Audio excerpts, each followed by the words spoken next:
ஹர பார்வதி பதே ஹர மகாதேவா. தென்னாடுடைய சிவனே போற்றி, எந்நாட்டவர்க்கும் இறைவா போற்றி.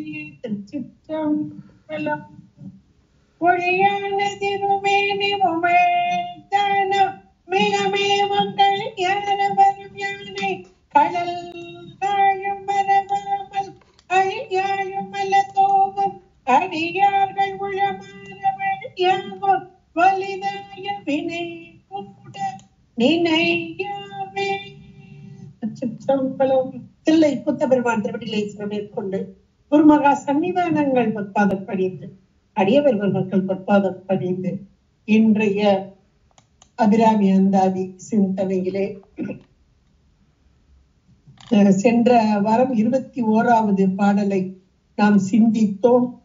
மங்கலை செங்கலசம் முளையாள் மலையாள் வருணச்சங்கு அலை செங்கை சகல கலாமயில் தாவு கங்கை பொங்கு அலை தங்கு புரிசடையோன் உடை அழுடையாள் பிங்கலை நீலி செய்யாள் வெளியாள் பசும் பெண் கொடியே என்பதாக அந்த கடைசி வரி 5 நிறங்கள் கொண்ட அம்மையை நமக்கு கண் முன்பாக நிறுத்தினார்.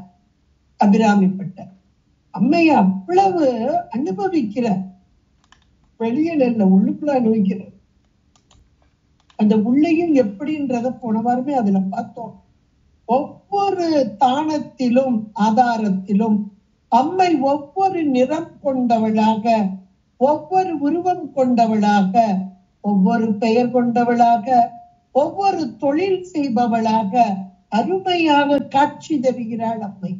அந்த காட்சியை உள்காட்சி, உள்ளே உள்ள அந்த காட்சியை நமக்கு அப்படியே எடுத்து சொல்கிறார். உனக்கு இது ஒரு அருமையான ஒரு பாடல். உள்முகமாக அம்மையை தியானித்தல் அப்படின்றதுல அருமையாக வந்த பாடல். அப்படி உள்முக தியானத்துல அம்மை எப்படி இருக்கிறாள்? பிங்கலையாக இருக்கிறாள், நீலியாக இருக்கிறாள், செய்யாளாக இருக்கிறாள், சிவந்த நிறம் கொண்ட செம்மை. முதல் பாடலே உதிக்கின்ற செங்கதிர் அப்படின்னு சொல்றார். ரத்த வர்ணா என்றெல்லாம் சொல்ல, செந்நிற வர்ணம் என்று சொல்லக்கூடியது. நீலி என்பது நீல நிறம் கொண்டது. அது கூட ஒரு கருப்பும் ப்ளூவும் சேர்ந்ததான ஒரு நிலம், ஒரு நிறம். அத ஒரு பாட்டுல 8ஆம் பாட்டுல சொன்ன கூட மகிடன் தலைமேல் நீலி என்றெல்லாம் கூட அழகாக சொல்லப்பட்டிருக்குது. அப்படிப்பட்ட மலை நீலியாக, நீல நிறம் கொண்டவளாக. அடுத்து அம்மை எப்படி வர்றாளா? செய்யாளாக. அந்த நீல நிறம் கொண்டவளுக்கு சாகினின்னு ஒரு பெயர் அவளுக்கு. இது மூலாதார சக்கரத்துல இருக்கிற ஒவ்வொரு சக்கரம் அதுல இருக்கிற நிறத்தோடு கூடிய, நாமத்தோடு கூடிய, அந்த அழகோடு கூடிய, அந்த தொழிலோடு கூடியதா அப்படி அழகா பட்டியல் பட்டு சொல்றாள். சாகினி என்ற பெயர் கொண்டவளாக மூலாதார சக்கரத்திலே இருக்கும் அம்மை அப்படின்னு. அப்புறம் மணிப்பூரக சக்கரத்திலே செய்யாடாக, ரத்த வர்ணாவாக, லாகினியாக இருக்கும் அம்மை என்பதாக. அடுத்ததாக வெண்மை நிறம் கொண்டவளாக, அக்ஞா சக்கரத்திலே 2 இதழ் கொண்ட தாமரை மலரிலே 6 முகங்களோடு கூடியவளாக ஹாக்கினி என்ற பெயரோடு, சுக்ல வர்ணா பாக, அதாவது வெண்மை நிறம், சுக்ல வர்ணம்ன்றாலே வெண்மை நிறம் கொண்டவளாக. இப்படியெல்லாம் சொல்லி கடைசியா பசும் பெண் கொடியே, பசுமையான நிறம் கொண்ட ஷியாமாவாக, ஷியாமளை என்று சொல்லக்கூடியது. அப்படிப்பட்ட பசும் பெண் கொடியே என்பதாக நிறைவு செய்த 21வது பாடலை. இப்ப 22வது பாடல்ல அந்த நிறைவிலிருந்து அங்கே ஆரம்பிக்கிறது. எப்படி ஆரம்பிக்கிறது? அம்மையை பார்க்கிறார், அப்படியே அழகாக இருக்கிறாள், பசுமையாக இருக்கிறாள், மரகத கொடியாக இருக்கிறாளாம். கொடி அப்படி துவண்டு அப்படி இருக்கும், துவண்டு அப்படி வளைந்து நெளிந்து அழகாக இருக்கும், மென்மையாக இருக்கும். அந்த கொடியாக இருக்கிறாளா கோமளாங்கி இவள். கோமளம் என்றால் மென்மையானவள் என்பதாக பொருள். லலிதா, லலிதம் என்றாலே மென்கலைகள் என்ற பொருள். அம்மை அப்படிப்பட்ட மென்மையானவளாக இருக்கிறாளாம், கொடி போன்று இருக்கிறாளாம். நம்முடைய திருமுறைகளிலும் சாத்திரங்களிலும் மிக அருமையாக சொல்லப்பட்டது. இறைவன் எம்பெருமான் மாணிக்க மலையாக சிவந்த பொன்னிற மேனி கொண்டவனாக அழகாக இருப்பார். அப்படிப்பட்ட இறைவனுக்கு அந்த மலை குன்று, பவள குன்று, பவளம் போன்ற அந்த குன்று, செம்மேனி அம்மான், அது எப்படி இருக்கும்? மலை போல இருப்பார். அந்த மலையிலே படர்ந்த மரகத கொடி போல அம்மை இருப்பார். மரகத பச்சை என்று சொல்வார்கள். மரகதம் என்பதை பச்சை நிறம். அந்த மலையின் மீது அப்படியே ஒட்டி தவழ்ந்து மலையோடு ஒன்றித்து இருக்கும் கொடியாக அம்மை இருப்பார். இறைவன் மலைக்க செய்பவன். அந்த மலையை எப்படி இருக்கு? பவளம் போன்ற குன்று, சிவந்த நிறமாக இருக்கிறது. அந்த மலையிலே படர்ந்த அந்த அழகான கொடி பசுமை நிறம் கொண்டதாக, நல்ல மென்மையான கொடியாக, அப்படி கொடி போல அப்படி ஒசிந்து நிற்பது போல அம்மை அங்கே காட்சி நிற்கிறாளாம். இது எதனை உணர்த்துகிறது? இந்த காட்சி எதனை உணர்த்துகிறது? இறைவன் எம்பெருமான் சிவந்த நிறம் செம்மேனி அம்மான் என்ற மாத்திரத்திலே ஞானமே வடிவான அந்த பரம்பொருள், ஞானமே வடிவான பரம்பொருள், நிலைத்த பொருள், செம்மை பொருள். செம்மை என்றாலே நிலைத்த தன்மை. அப்படிப்பட்ட இறைவன் கருணையே வடிவான். அந்த கருணைதான் உயிர்களுக்கு இறங்கி வந்து அருள் பாலிக்க வர தன்மை.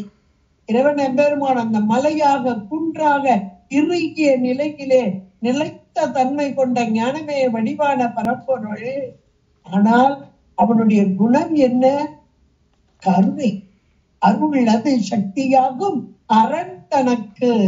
அந்த அருள் எப்படி இருக்கும் என்றால் மென்மையாக, அப்படியே ஒசிந்து விழக்கூடிய கொடி போல, விட்டு பிரியாமல், இந்த மலையை விட்டு பிரியாமல் இருக்கக்கூடியதாக.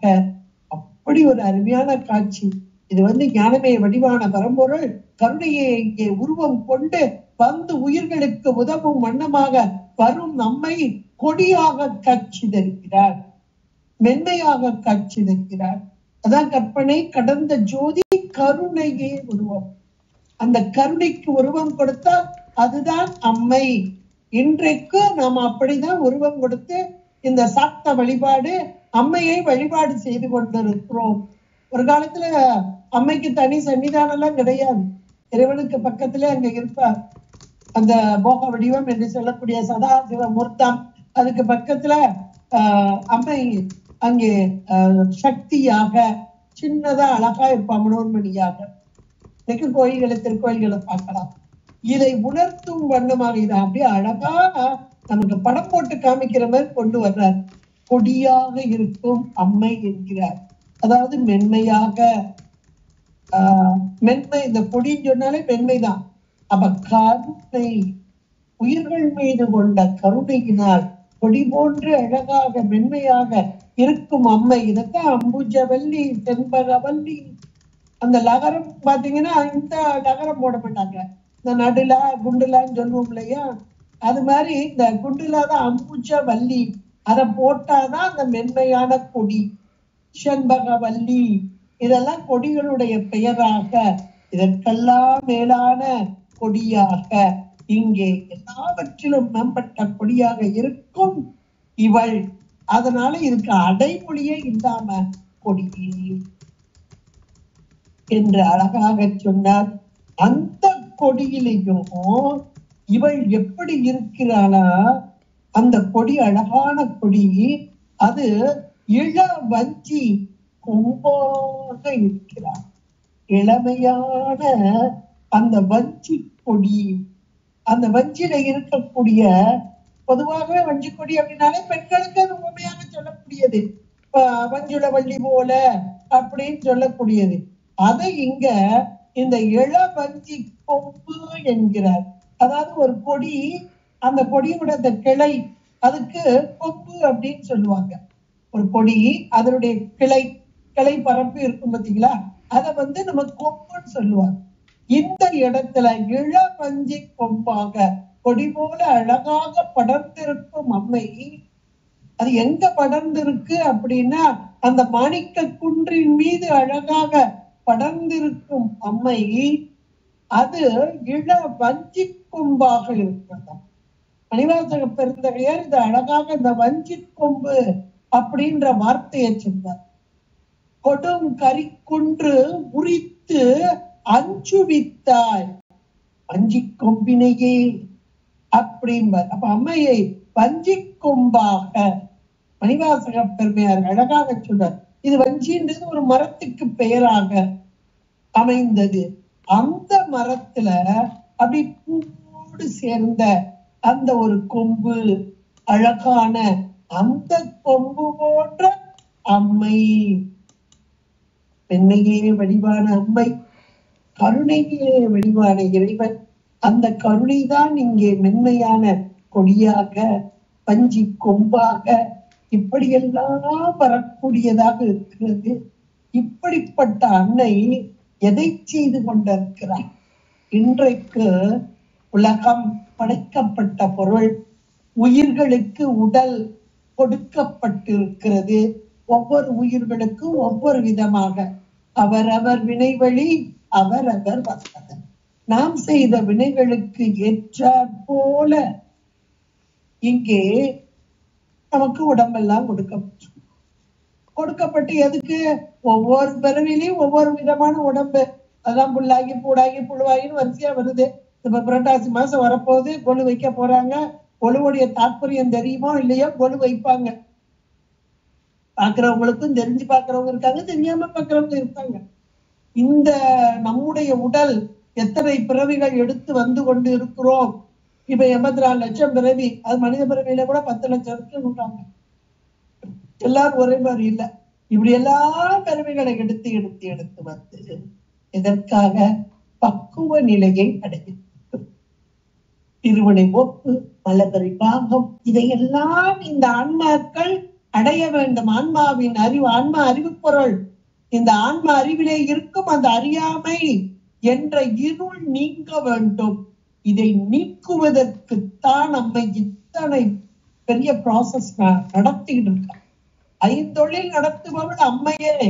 இறைவன் ஆணையின் வண்ணமாக அம்மைதான் செய்து கொண்டிருக்கிறாள். அப்படிப்பட்ட அம்மை எல்லா உயிர்களுக்கும் உடல் கொடுக்கிறான்.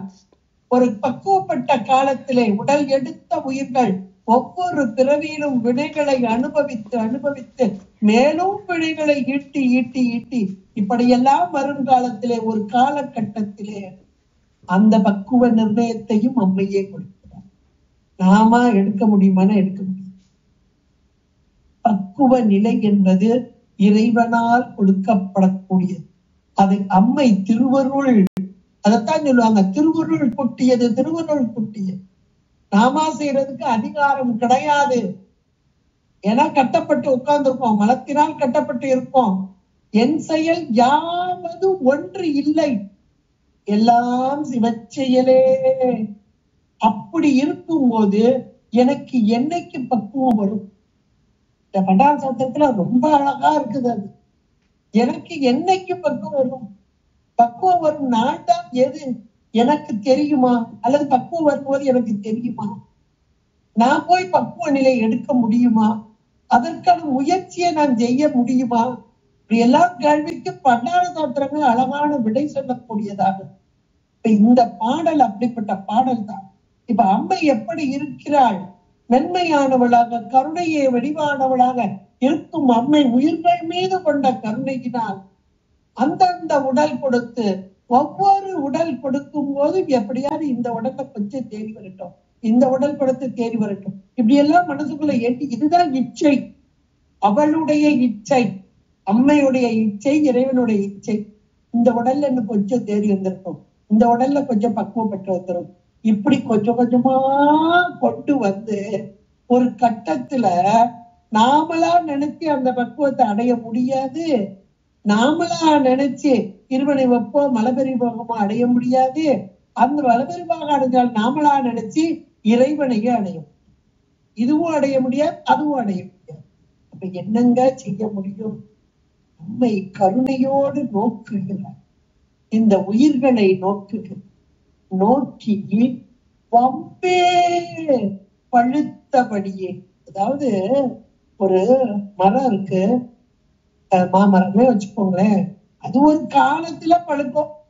இந்த காலத்துல மாம்பழ சீசன், இப்ப வேணா கொஞ்சம் காலம் இல்லாத காலத்துலயும் மாம்பழத்தை சீசன் இல்லாத காலத்துலயும் வர்றதுக்கு ஒரு ஏற்பாடுலாம் பண்ணிட்டு இருக்காங்க வைங்களேன். இந்த வார்த்தையை கூட அதை வச்சுக்கலாம். என்னை கேட்டா மாம்பழ சீசனே இல்ல, ஆனா மாம்பழம் வரும் பாருங்க. ஆனாலும் சொல்லுவாங்க அந்த சீசன்ல வர்ற பழம் மாதிரி ருசி இல்லையே, அப்படி எல்லாம் கூட சொல்லுவாங்க. இருக்கட்டும். ஆனா இந்த இடத்துல அருமையான ஒரு வார்த்தையை கொண்டு வர்றாரு அபிராமி பட்டர்.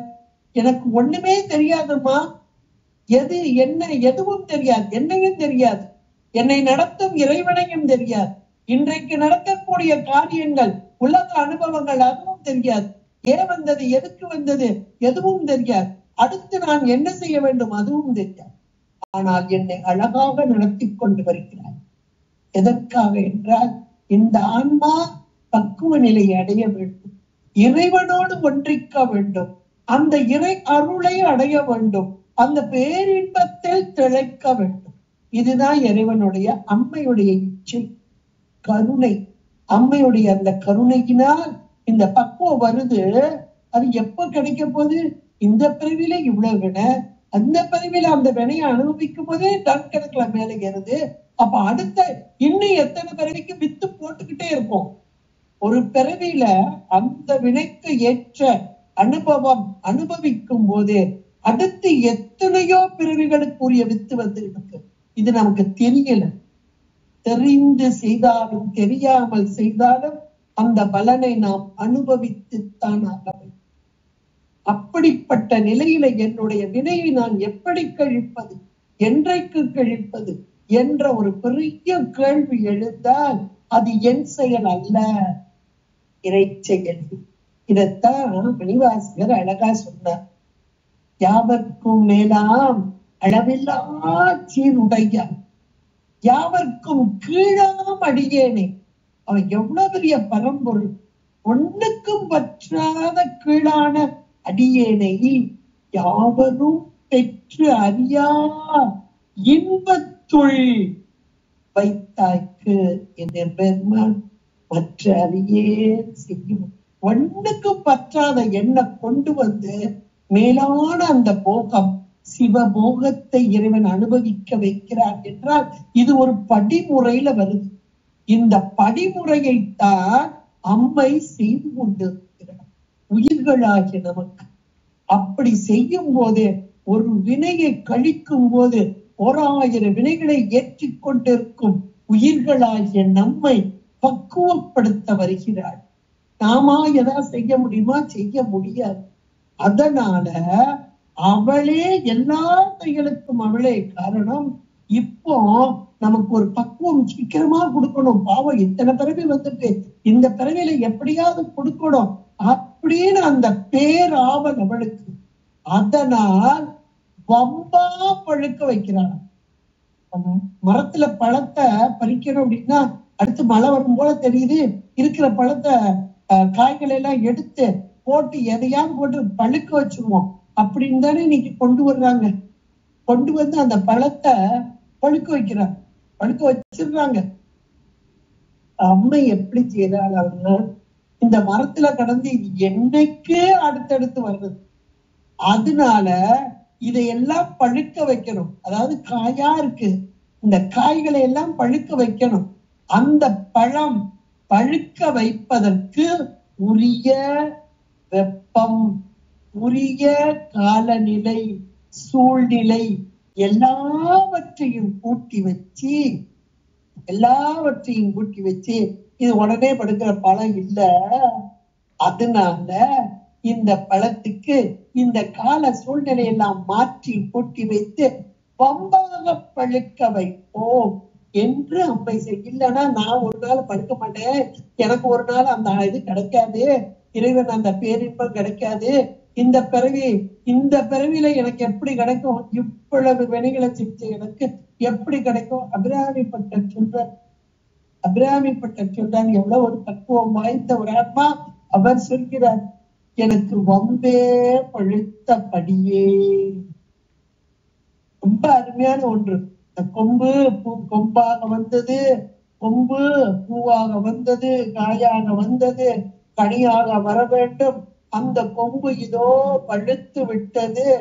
ஆனால் பல காலமாக காத்திருந்து அந்த பருவம் வரும்போது பழுக்க வேண்டியது இப்ப விரைவிலேயே பழுத்து விட்டது. எவ்வளோ பெரிய வியப்பு பாருங்க. வம்பென பழுத்த இந்த ஆன்மாக்களை பழுக்க வைக்க வேண்டும். அதற்காக கொடியாக, இளவஞ்சி கொடியாக, இறைவனோடு கூடி நின்ற நிலையாக வந்த அம்மை வம்பாக பழுக்க வைக்கிறாரா. இந்த காய் கனிய வேண்டும், அந்த கனி நிவேதமாக வேண்டும், நைவேத்தியமாக வேண்டும். யாருக்கு? இறைவனுக்கு. அப்ப அந்த கனியாக வேக வந்தால் அது தானாக கனியாக மாறாது. இந்த காயை நன்றாக பழுக்க வைத்து வம்பாக பழுக்க வைத்து இறைவனிடம் சேர்க்க வேண்டும். இதுதான் அம்மையுடைய ஒரே நோக்கம். அதை செய்து கொண்டிருக்கிறார். இந்த மணிவாசகர் அழகா சொன்னார், பொழிவது நிறைந்த யோகமே ஊற்ற எனக்கு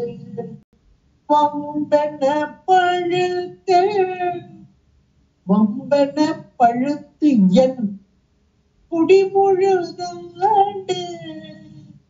வாழ்வத வாழ்வித்த மருந்து. எவ்வளவு ஒரு அருமையான வரிகள் பாருங்க. வம்பென பழுத்து, நானா பழுத்துருவேனா? பழுக்க மாட்டேன். நானா பக்குவம் அடைஞ்சிருவேனா? அடைய மாட்டேன். நானா இறைவனுக்கு நைவேத்தியம் ஆவனா? ஆக மாட்டேன். இதை செய்பவள் அம்மை.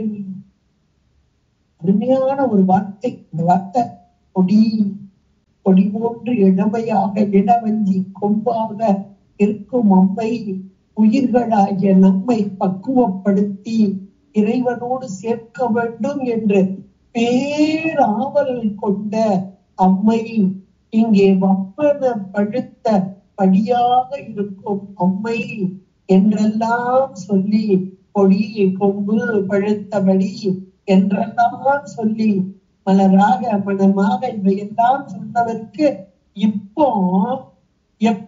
அடுத்தாப்புல அம்மை எப்படிப்பட்டவராக இருக்கிறார்? அந்த அம்மையுடைய மனம் எப்படி கமழ்கிறது என கொடி எல்லாம் சொல்லிட்டாரு, பழமெல்லாம் சொல்லிட்டாரு. அப்படிப்பட்ட அம்மை அவள் எப்படி இருக்கா? மலராக மனமாக. ஒரு பழம் வருதுன்னா என்ன வரணும்? ஒரு கொடி வருது, அதுல களை வருது, அதுல இளம் தளிர்கள் வருது, அப்புறம் அதுல சின்ன மொட்டு வருது, அப்புறம் அரும்பா வருது, மலரா வருது, அப்புறம் பிஞ்சா வருது, அப்புறம் காயா வருது, கனியா வருது.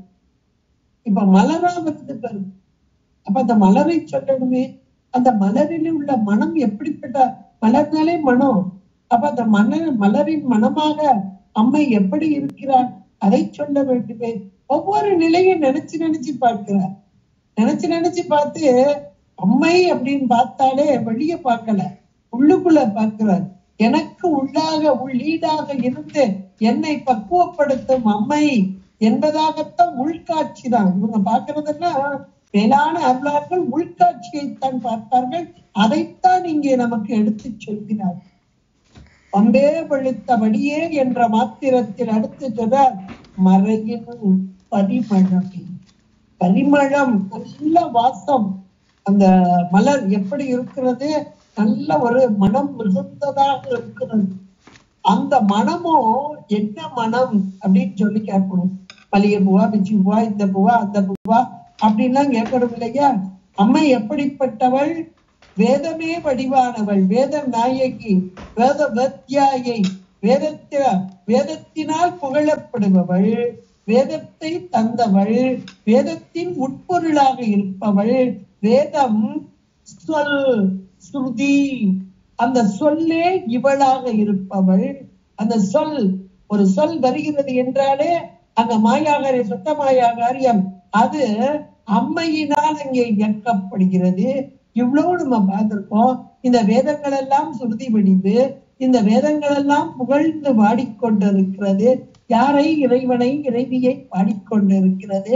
4 வாயில்களிலும் 4 வேதங்கள் என்று பாடிக்கொண்டிருக்கின்றன என்றெல்லாம் பார்த்தோம்.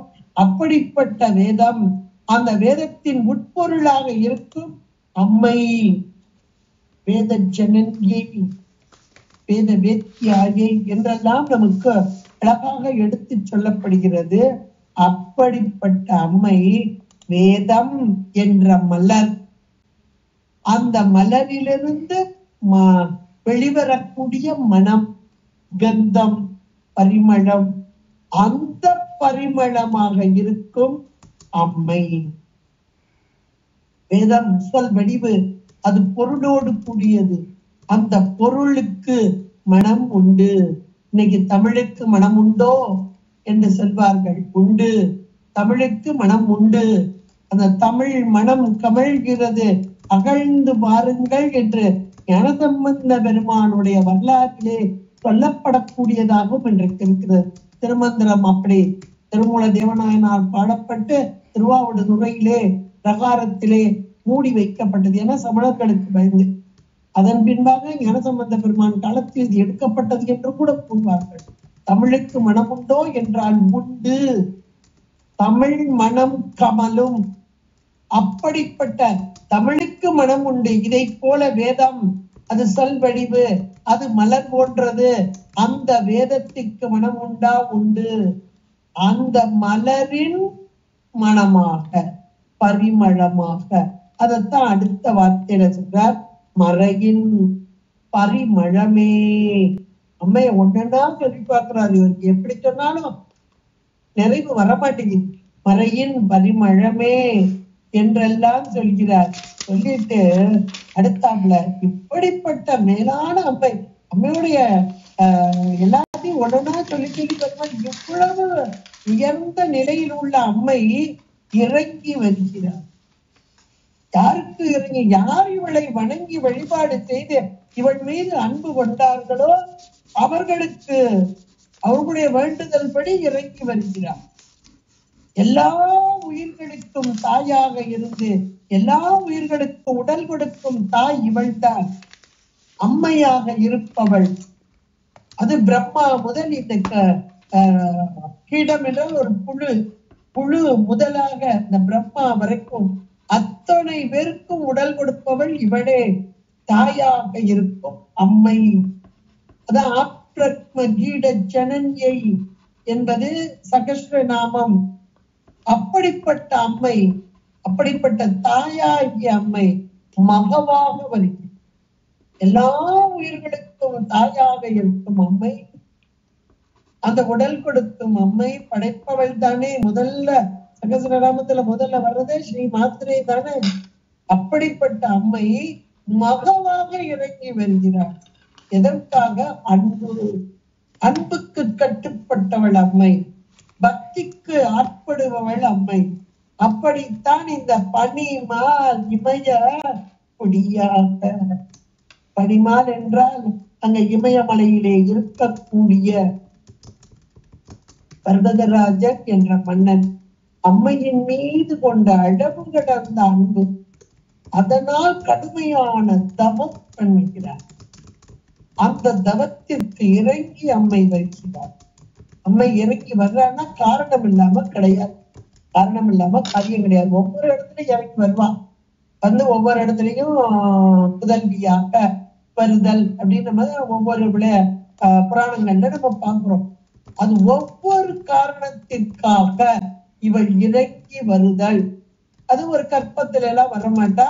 அழகாக குழந்தையாக சங்கு வடிவம் கொண்டவளாக ஆயிரம் இதழ் தாமரை மலரிலே அழகான சங்காக அங்கே தோன்ற இந்த மன்னன் பர்வதராஜன் அதை எடுத்து ஆகா எத்தனை ஒரு அழகு என்று எடுத்த மாத்திரத்திலே 3 வயது குழந்தையாக மாறி இவனுடைய கைகளிலே தவள இந்த குழந்தை பர்வதராஜனின் புதல்வியாக வந்ததால் பார்வதி என்ற பெயரோடு இங்கே பனி மால் இமயம் அந்த இமய மலையிலே அழகாக சுற்றி திரிந்து விளையாடினார்.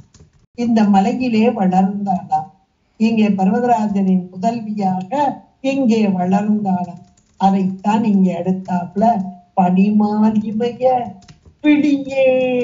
பிடி என்றால் பெண் யானை. ஒரு பெண் யானையை போல அழகாக வளர்ந்து வருகிறாள் அம்மை. எந்த இடத்துல? இமயமலையிலே. பனி மால் இமயம், பனி படர்ந்த அந்த சாரல், அந்த இமயமலை சாரலிலே ஒரு பிடி என்றால் பெண் யானையை போல அழகாக வளர்ந்து வருகிறார். இது ஒரு பெண் யானை அப்படின்னு சொல்லும் போதே நமக்கு அப்பர் பெருமான் பாடிய பாடல் கூட அவர் கண்டேன் அவர் இருப்பார் பெண் யானையும் ஆண் யானையுமாக வருகிறது. இவர் கண்டது கைலாய காட்சி அதுதானே, அம்மையப்பனாக. இப்ப இங்க அம்மையை 3 வயசு குழந்தையா வர்றா, அப்புறம் அங்க தவழ்ந்து விளையாடுறா. அது ஒரு அழகான பெண் யானையை போல இங்க மட்டும்தான் ஓடி விளையாடி போனார். பெண் யானை ரொம்ப சுட்டியா இருக்கும், ஒரு இடத்துல இருக்காது. அதை போல குமரகுருபர சுவாமிகள் மீனாட்சி அம்மை பிள்ளை தமிழ்ல இத அழகான வார்த்தைகளாக்கி தருவார்.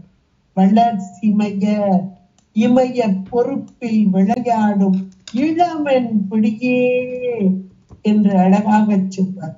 அப்படி அந்த பர்வதராஜன் மகளாக வளர்ந்து வரும் அம்மை. இது எல்லாருக்கும் நமக்கு தெரியும். தாயாக ஸ்ரீ மாத்ரேயாக மாதாவாக எல்லாவற்றிற்கும் தாயாக எல்லா ஜீவராசிகளுக்கும் உடல் கொடுக்கும் தாயாக இருக்கும் அம்மை இங்க எப்படி வர்றா? மகவாக. அதன் பிரம்மன் முதலாய தேவரை பெற்ற அம்மே என்றும் இங்கே பாடுவார். பிரம்மர்க்கும் அம்மனை பிரம்மனை பண்டு பெற்ற வெறுந்தர் இதில் தகையாக பதவியில சொல்லக்கூடியதாக அப்படி எல்லாவற்றிற்கும் தாயாக வரும் அம்மை இங்கே மகவாக. இதுக்கு காரணம், ஒரே காரணம் அன்பு. அந்த அன்புக்கு கட்டுப்பட்டு இறங்கி வந்த தன்மை, அவன் செய்த தவத்திற்கும் அன்பிற்கும் கட்டுப்பட்டு இங்கே குழந்தையாக வந்து நின்ற அந்த தன்மை. இதையெல்லாம் அப்ப எவ்வளவு ஒரு கருணை இருந்தா அம்மை இப்படி வருவா? எவ்வளவு ஒரு கருணை! எப்பேற்பட்ட உயர்ந்த நிலையில் உள்ள அம்மை இறங்கி வருகிறாள், மகவாக இறங்கி வருகிறாள். இப்படிப்பட்ட கருணையை வியந்து வியந்து வார்த்தைகளா ஒன்னுன்னா சொல்லிட்டே வர்றார்.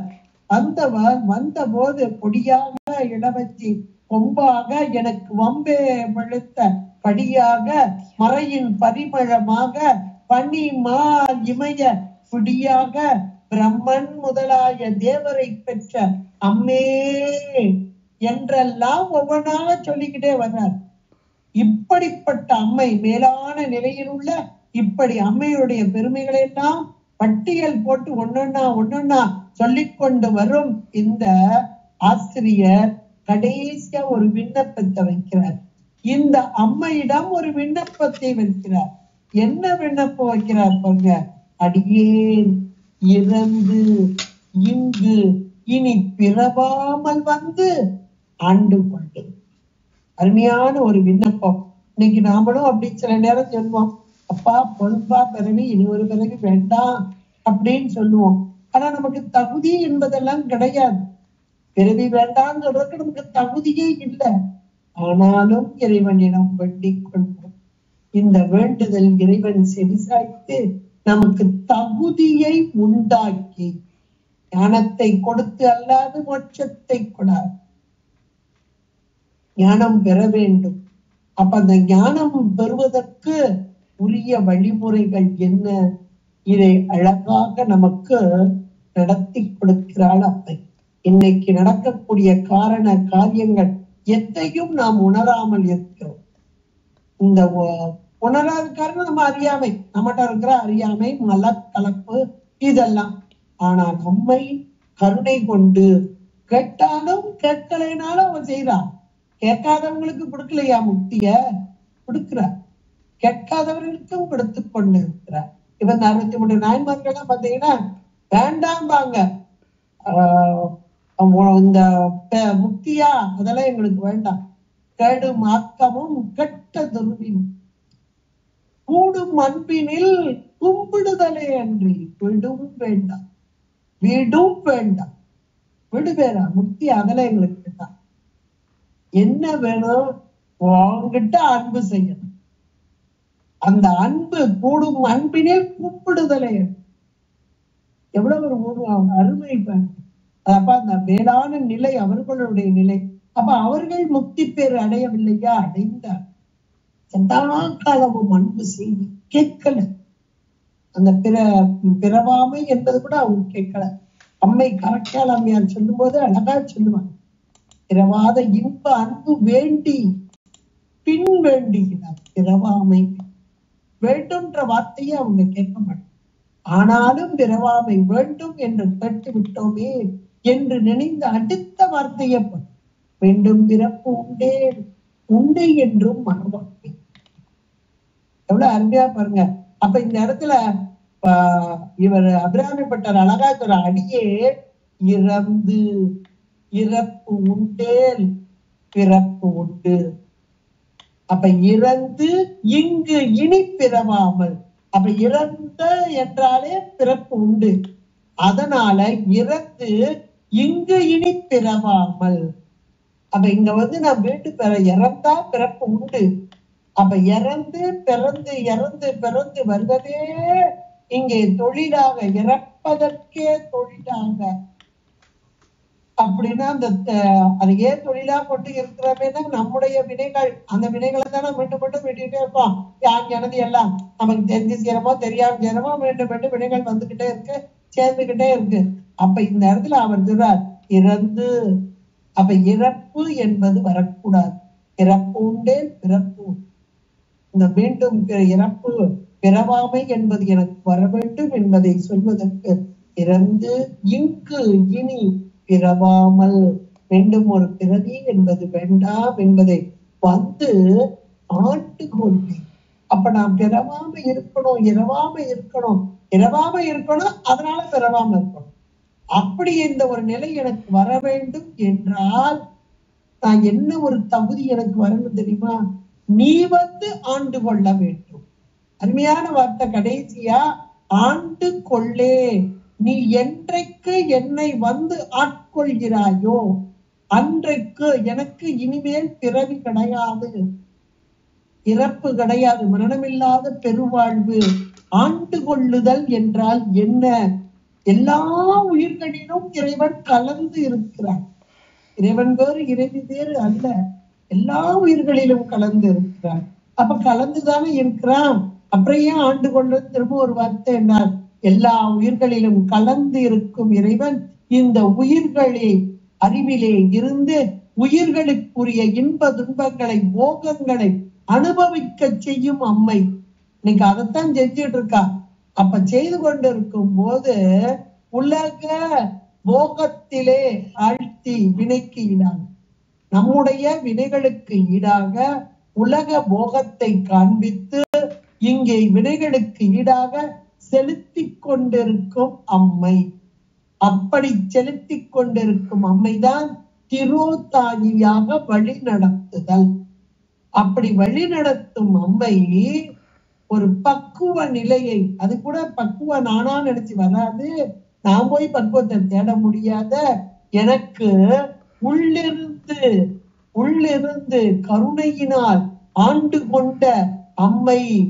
அந்த அம்மை வம்பே வழுத்தபடியே, எனக்கு எந்த தகுதியும் கிடையாது, எப்பேற்பட்ட இறைவன் மேலான இறைவி நீ, எல்லா நற்குணங்களும் கருணையே வழிபாடுவன், ஒண்ணுக்கும் பற்றாத கீழ் அடியேன் நான். ஆனாலும் கூட யாவரும் பெற்றறியா இன்பத்துள் வைத்தாய்க்கு. அப்படிப்பட்ட ஒரு பேரின்பத்தை நான் அடைய வேண்டும் என்ற பெரும் கருணையினாலே, இது கருணையினால வர்றதுதான். இறைவனுக்கு இச்சை உண்டோ? உண்டு. என்ன இச்சை? உயிர்களாகிய நாம் இறை இன்பத்தை அனுபவிக்க வேண்டும். இதுதான் அம்மையுடைய பெரும் கருணை, அதுதான் இச்சை. அப்ப அம்மையுடைய விருப்பம் எது என்றால் உயிர்களாகிய நம்மை கொண்டு போய் சிவத்துல கொண்டு போய் சேர்க்கணும், அந்த பேரின்பத்தில் திளைக்க வைக்க வேண்டும். அப்ப பேரின்பத்தில் திளைக்க வைக்க வேண்டும் என்றால் அவள் நம்மை ஆண்டு கொள்ள வேண்டும். இந்த உலக போகத்தை இன்றைக்கு அனுபவித்துக் கொண்டிருக்கும் நாம் இறை அருளை உணர்ந்து இறை அருளோடு ஒன்றித்த நிலையை அடைய வேண்டும். இதுதான் ஆண்டு கொள்ளுதல். பக்குவம் பெற்ற ஆன்மாக்களுக்கு இறைவன் உருவாக வெளிப்பட்டு வருதல், இது ஒரு பக்குவ நிலையில் தான் அந்த ஆண்டு கொள்தல். இது 8ஆம் சூத்திரம். இதுகார் உயிர்கள் உலக போகத்தை அனுபவித்துக் கொண்டு இறைவனை சற்றே உணராத நிலை. இப்ப வம்பன பழுத்தபடியே அந்த வம்பாக பழுக்க வைத்து கனி பழுக்க ஆரம்பிச்சுட்டு, இது ஸ்டார்டிங் பாயிண்ட். ஆண்டு கொண்டுதல் ஸ்டார்டிங் பாயிண்ட். திருவருளோடு ஒன்றித்தல், இது அம்பை செஞ்சுட்டு இருக்கா, நமக்கு தெரியல, நமக்கு புரியல. இது ஸ்டார்டிங் பாயிண்ட். வம்பன பழுத்து, இது தானா பழுக்காத கூட பழுக்க வைக்கணும். அதுக்குரிய வெப்பத்தை கொடுத்து, ஒரு வெப்பம் அதிகமா வரும்போது இந்த கனி பழுக்க ஆரம்பிச்சிடும். ஒரு வெப்பத்தை கொடுத்து அதுக்குரிய சூழ்நிலையெல்லாம் கொடுத்து அதை வம்பா பழுக்க வச்சு இப்ப அந்த பழுத்த நிலையில கொண்டு வந்து சுவாமிகிட்ட சேக்கடைகிற, இதுதான் ஆண்டு கொள்ளுதல். அப்ப அந்த பக்குவ நிலையை கொண்டு வந்து கொடுத்தல். அதற்கு நமக்கு பண்டார சாஸ்திரங்கள கூட அம்மா போன தடவை அழகா சொன்னாங்க, ரொம்ப அருமையா இருந்துச்சு. அந்த ஒரு புழு அது எப்படி இருக்குதா, பச்சை சேனு கொள்ளு கொள்ளு கொள்ளுன்னு அழகா இருக்கும். அந்த புழுவை நிறைய இருக்கு புழுவு, ஆனா ஒரு அந்த பச்சை பசேன் கொள்ளு கொள்ளுன்னு இருக்க ஒரு புழுவை எடுத்து வச்சுதான் அந்த குழவி கொட்டி கொட்டி, எல்லா புழுவையும் எடுக்கல, அந்த ஒரு புழுவை எடுத்துதான் கொட்டி கொட்டி கொட்டி. அப்ப அந்த பழுத்த நிலை, அந்த பழுத்த நிலை என்பதான் ஆண்டு கொள்ளுதல். எடுத்து வச்சு கொட்டி கொட்டி கொட்டி கொட்டுதல், கொட்டி கொட்டி கொட்டி கொட்டி கொட்டி இந்த குழவியாக மாற்றுதல். இது ஒரு சரியான ப்ராசஸ். திருவருள் ஆட்கொள்ளுதல், திருவருளோடு ஒன்றித்தல். அது நாமா செய்ய முடியாது, திருவருள் வந்து நம்மகிட்ட ஒன்றிக்கணும். இந்த ஆண்டு கொள்ளே, இந்த ஆண்டு கொள்ளுதல் வந்தால்தான் இறப்பும் கிடையாது பிறப்பும் கிடையாது. கடைசி வார்த்தை ஆண்டு கொள்ளே அப்படின்ற ஒரு அருமையான ஒரு இதை முன்னாடி வைக்கிறார், விண்ணப்பமா வைக்கிறார். அம்மா நீ வந்து ஆண்டு கொண்டால் எனக்கு இறப்பும் கிடையாது பிறப்பும் கிடையாது. அந்த ஆண்டு கொள்ளுதல் என்பது என்ன என்றால் உயிர்களாகிய உயிர்களுடைய அறிவிலே இறைவன் எம்பெருமான் இந்த கருணை, இந்த திருவருள் இதுகாரும் உயிர் அறிவிலே இருந்த திரோதாயியாக, என்னுடைய ஆற்றல் தானே செய்து திரோதாயியாக உலக போகத்தை கொடுத்தது. இப்போது உலகம் வேண்டாம் என்ற ஒரு பக்குவ நிலையையும், இந்த பக்குவம் எப்படி வரும்? பம்பனப்படுத்து. நாம விட முடியுமா? உலக போகங்களை விட்டாதான் இறைவன்ட்ட போக முடியும். ஒண்ணு உலக போகம், இல்ல இறை போகம், சிவபோகம். எது வேணும்? எப்ப சிவத்தெல்லாம் பெற பார்த்துக்கணும், இப்ப இதை அனுபவிப்போம், அப்படிதான் நம்ம சொல்லுவோம். ஆனா அம்மை கருணை, இந்த உயிர்கள் இந்த உடலோடு இந்த பிறவியிலே இது அனுபவிக்க வேண்டும் என்று வம்பாக பழுத்தபடியாக இந்த உயிர்களுக்கு பக்குவத்தை வரவைக்க வேண்டும் என்னும் வண்ணமாக அருமையாக வந்த அம்மை. அருமையான ஒரு பாடல், ஆண்டு கொள்ளே. இப்ப இதுகாரம் திரோதாயாக வினைக்கு ஏற்றாக வினைக்கு ஈடாக என்னை செலுத்தி வந்த அம்மை இப்போது ஆண்டு கொண்டு உயிர் அறிவிலே நின்று இந்த உயிர்களை உலக போகத்திலிருந்து நீக்கி சிவ போகத்தை காண்பித்து தன்னை உணர்த்தி என்னையும் உணர்த்தி, தன்னை உணர்த்தி என்னையும் உணர்த்தி. நீ ஒரு அறிவு, இந்த உலக போகம் உனக்குரியது அல்ல, இந்த சிற்றின்பம் உனக்குரியது அல்ல, இதோ பேரின்பம் காத்து கொண்டிருக்கிறது என்று ஆண்டு கொண்ட அந்த தன்மையை இங்கே விண்ணப்பமாக பெற்று வைக்கிறார். இந்த பாட்டுல விண்ணப்பமா அம்மா, ஏனென்றால் இந்த ஆண்டு கொள்ளுதல் என்பது இதோட முதல் ப்ராசஸ். அம்மை திருவருளோடு ஒன்றித்த நிலை. அதுக்கப்புறம் ஏன்னா இதுவும் 4 நிலை சத்தினி பாதம் சொல்லுவாங்க. ஆண்டு கொண்டேன்றது சத்தினி பாதம். சத்தினி பாதம் இது 4 நிலையில இருக்கு. மந்ததரமாக, மந்தமாக, தீவிரமாக. அது பக்குவம் பெற்ற ஆன்மாக்கள் அப்படியே ஆண்டு கொண்ட மாத்திரத்தில் அப்படியே மேலான அந்த சிவத்தோடு ஒன்றிக்கும் நிலை. ஆனா ஒரு மந்ததரத்துல கேட்டல், சிந்தித்தல், தெளிதல், நெட்டை கூடுதல் அப்படின்ற அந்த 4 ப்ராசஸ் ஆகும். அது அந்தந்த பக்குவத்திற்கு ஏற்றாற் போல. இப்ப அம்மை அந்தந்த உயிர்களின் பக்குவத்திற்கு ஏற்றாற் போல ஆண்டு கொண்டு அதன் பின்பாக வழி நடத்தி இறைவனோடு சேர்த்தல். இதுதான் அம்மையுடைய பெருங்கருணை. இதையெல்லாம் உணர்ந்தவர்கள் இந்த அருளாளர்கள். அந்த அருளின் வழி நின்று நமக்கு உணர்த்துகிறார்கள். அவர்களுடைய வாக்கு அல்ல, அந்த திருவருளின் வாக்கு. அம்மையே உணர்த்துகிறாள் அவர்கள் மூலமாக, அந்த உடம்பின் மூலம். அதை பக்குவப்பட்ட ஆன்மாக்களுக்குள்ள அந்த உடம்புல ஆண்டு கொண்டு அவர்களோடு, அந்த உயிரோடு அவர்களை ஆண்டு கொண்டு அந்த வாக்காக வெளிப்படுத்த. இதெல்லாம் அப்படி வந்ததுதான். எனது உரை தனது உரைப்பர். அப்ப அந்த பக்குவம் பெற்ற அந்த ஆன்மாக்களுடைய உயிரை தனக்கு இடமாக கொண்டு, அப்படி நம் இன்னும் எத்தனை ஆன்மாக்கள் பக்குவம் பெற வேண்டும். அதற்காக இந்த நூல் உபதேசம் இல்லாம நாம பக்குவம் பெற முடியாது.